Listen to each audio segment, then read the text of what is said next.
30 अगस्त 2024 शुक्रवार।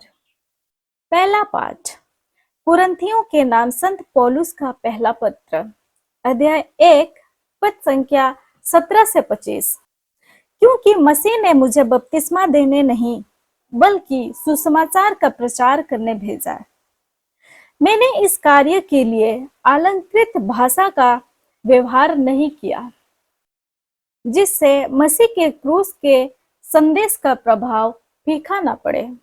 जो विनाश के मार्ग पर चलते हैं वे क्रूस की शिक्षा को मूर्खता समझते हैं, किंतु हम लोगों के लिए जो मुक्ति के मार्ग पर चलते हैं वह ईश्वर का सामर्थ्य है। क्योंकि लिखा है, मैं ज्ञानियों का ज्ञान नष्ट करूंगा और समझदारों की चतुराई व्यर्थ कर दूंगा। हम में ज्ञानी, शास्त्री और इस संसार के दार्शनिक कहाँ है? क्या ईश्वर ने इस संसार के ज्ञान को मूर्खतापूर्ण नहीं प्रमाणित किया है? ईश्वर की प्रज्ञा का विधान ऐसा था कि संसार अपने ज्ञान द्वारा ईश्वर को नहीं पहचान सका। इसलिए ईश्वर ने सुसमाचार की मूर्खता द्वारा विश्वासियों को बचाना चाहा। यहूदी चमत्कार मांगते और यूनानी ज्ञान चाहते हैं, किंतु हम क्रूस पर आरोपित मसीह का प्रचार करते हैं। यह यहूदियों के विश्वास में बाधा है और गैर यहूदियों के लिए मूर्खता, किंतु मसीह चुने हुए लोगों के लिए, चाहे वे यहूदी हो या यूनानी, ईश्वर का सामर्थ्य और ईश्वर की प्रज्ञा है। क्योंकि ईश्वर की मूर्खता मनुष्यों से अधिक विवेकपूर्ण और ईश्वर की दुर्बलता मनुष्यों से अधिक शक्तिशाली है। यह प्रभु की वाणी है। ईश्वर को धन्यवाद। संत मत्ती के अनुसार आज का पवित्र सुसमाचार, अध्याय 25, पद संख्या 1 से 13। उस समय स्वर्ग का राज्य उन 10 कुंवारियों के सदृश होगा जो अपनी अपनी मशाल लेकर दूल्हे की अगवानी करने निकली। उनमें से 5 नासमझ थी और 5 समझदार। नासमझ अपनी मशाल के साथ तेल नहीं लाई। समझदार अपनी मशाल के साथ साथ कुप्पियों में तेल भी लाई। दूल्हे के आने में देर हो जाने पर ऊँघने लगी और सो गई।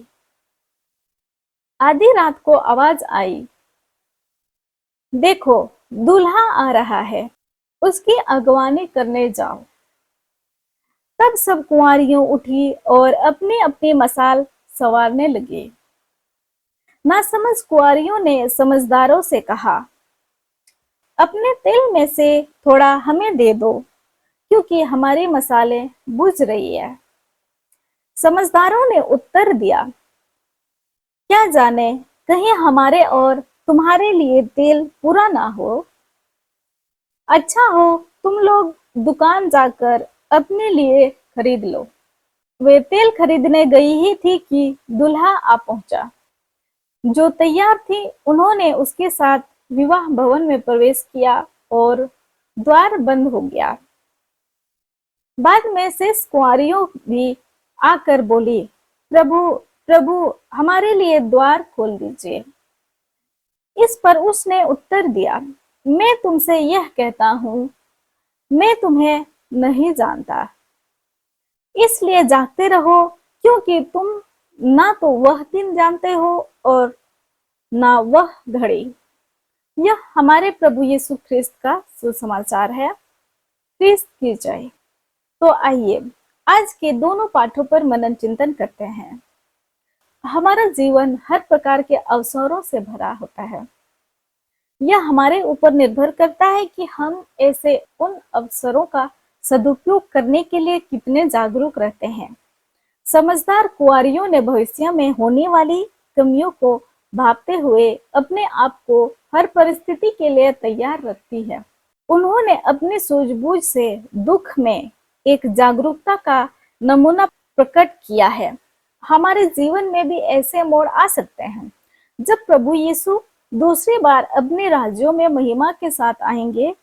तब क्या वे हमें उनके राज्य में ले जाने के लिए जागरूक और तैयार पाएंगे? क्या हम भी मूर्ख नासमझ कुंवारियों की तरह अंतिम समय में अपने आप को तैयार करेंगे? प्यारे मित्रों, ईश्वर का राज्य निकट है। हमें ईश्वर के राज्यों को पाने के लिए अभी से तैयारी करने की आवश्यकता है। हमें भले और अच्छे कार्यों करने की आवश्यकता है। हमें प्रभु यीशु द्वारा बताई गई सभी अच्छी बातों का पालन करना है। हम मसीही कार्यों द्वारा स्वर्ग राज्य में खुशी के पात्र बन सकेंगे। धन्यवाद। आप सभी को जय यीशु।